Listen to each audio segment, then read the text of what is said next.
Oke, Assalamualaikum warahmatullahi wabarakatuh. Halo teman-teman semua, perkenalkan, namaku Muhammad Ayandi Fanda, mahasiswa Telkom University Jakarta dengan NIM 102044230032. Pada kali ini, aku mau sharing gimana caranya buat BPMN menggunakan Visual Paradigm. Langsung saja, yang pertama yang perlu kita lakukan adalah kita mencet bagian View, lalu bagian Pens, bagian Diagram Navigate. Nah, di sini kita lihat di bagian Business Modeling dari Business Process Diagram, diklik kanan di bagian New Business Process. Nah, hasilnya dia akan muncul seperti ini. Agar view-nya kita close saja. Yang perlu pertama kita lakukan adalah kita buat poolnya terlebih dahulu. Pada studi kasus kali ini kita akan menggunakan watak Bahari sebagai studi kasusnya, karena dia aktornya itu belum begitu jelas, maka kita akan ubah ini menjadi black box. Nah, itu sebagai pembelinya.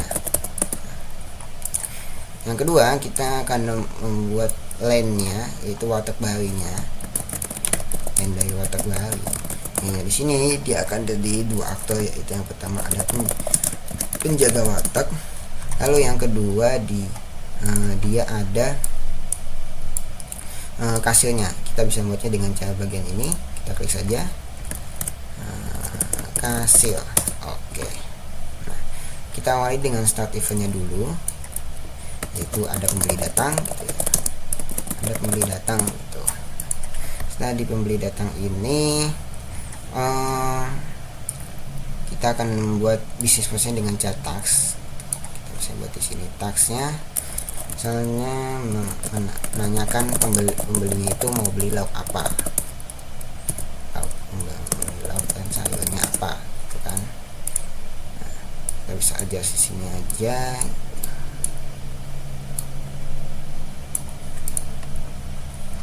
Nah, biar ini bisa ke stretch ke sana secara manual, kita bisa buatnya dengan cara di bagian option AutoSketch kita off kan saja, ini juga kita off kan saja.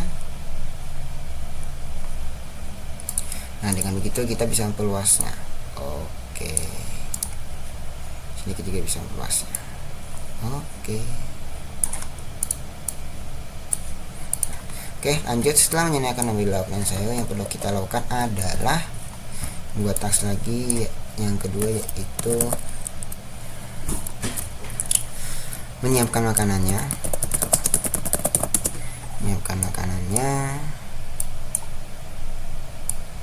Lalu yang berikutnya ada misalnya menyiapkan makanannya. Nah, untuk menghubungkan ketiga ini, kita bisa menggunakan sequence flow di sini.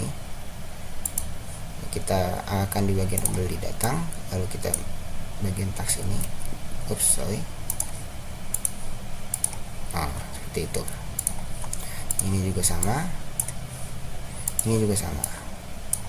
Oke.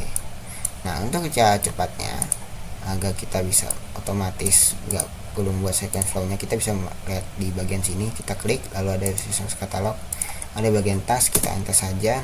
Nah, menerima uang pembayaran. Nama pembayaran berarti ada di kasir ya. Setelah menerima pembayaran berarti kita selesaikan dengan end event. Pembeli telah membayar.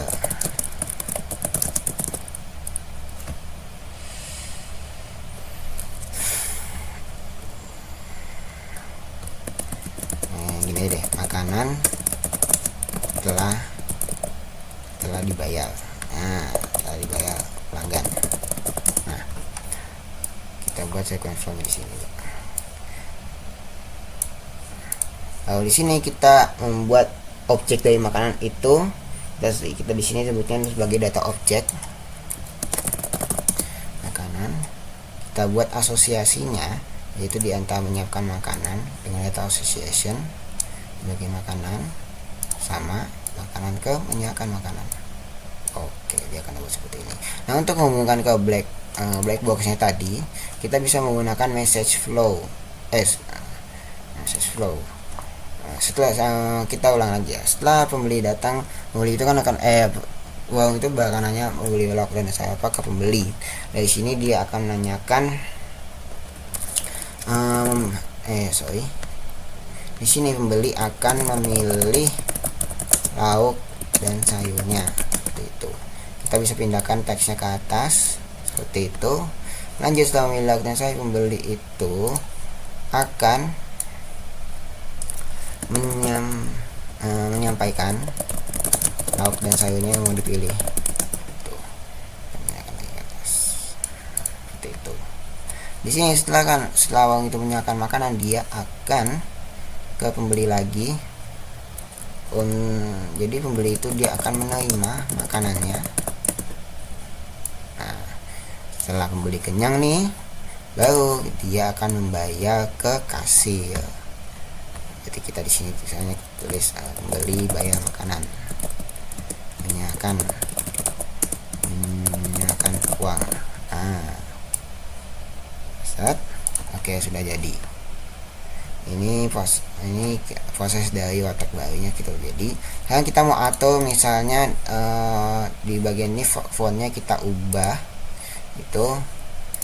Misalnya di sini kita mau atur ke ukuran 20 ya, ukuran 20, dan kita mau semua ini semua prosesnya ini terdampak juga, maka di set as default itu for all shapes. Nah di sini karena kita ingin mengatur semua projectnya itu ukuran fontnya ukuran 20, maka kita apply to all project seperti itu. Jadi oke aja. Nah dia akan membesar seperti ini. Nah selanjutnya kita misalnya mau mengubah fontnya guys ini gitu ya. Misalnya ini awalnya ketebalan nih 2,5, terus kita kecilin jadi 1 gitu. Nah ini kita bisa aja sekarang jadi kecil. Nah tapi ya karena ini ini kekecilan, maka kita balik lagi ke yang tadi. Dari yang tadi format 2,5 aja, set as default untuk semua konektor dan untuk semua proyek. Oke aja. Nah, di bagian data objek misalnya ini kayaknya kegedean nih, terus kita mau kecilin, bisa. Di bagian sini kita mau khusus data objeknya aja. Nah berarti di sini kita atur saya font size 16, maka di bagian set default itu khusus data objek saja. Nah maka dia akan ngecus otomatis. Nah misalnya kita juga mau nambahin lagi di bagian di sini kita mau nambahin storage-nya. Misalnya ada di sini stok bahan baku gitu ya, stok bahan baku. Nah terus rasa ini kok ini masih gede gitu sama yang tadi gitu. Nah sini kita balik lagi ke format, ke foreground, lalu kita misalnya atur di bagian 16, set as default untuk data store saja, maka dia akan mengecilkan fontnya secara otomatis. Lalu yang terakhir kita bisa menyimpannya di bagian mode, di bagian project, export, lalu diagram as image. Kita pilih semuanya. Misalnya kita namanya BPN project 1. Itu maksimum 100% JPG. Lalu kita ekspor di sini. Wow. Bisa saja. Yes. Nah, kita lihat file di sini, ini adalah bentuk dari yang JPG. Nah, kita bisa juga nyimpannya secara PNG. Nah, bagian sini,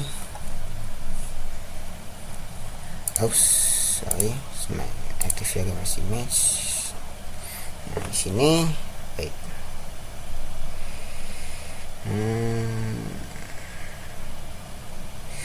Kita bisa simpannya yaitu dengan misalnya di sini yang 2 kita yang PNG save, maka dia akan save secara otomatis open file. Nah, ini adalah bentuk dari yang PNG nya, ini JPG dan ini adalah PNG seperti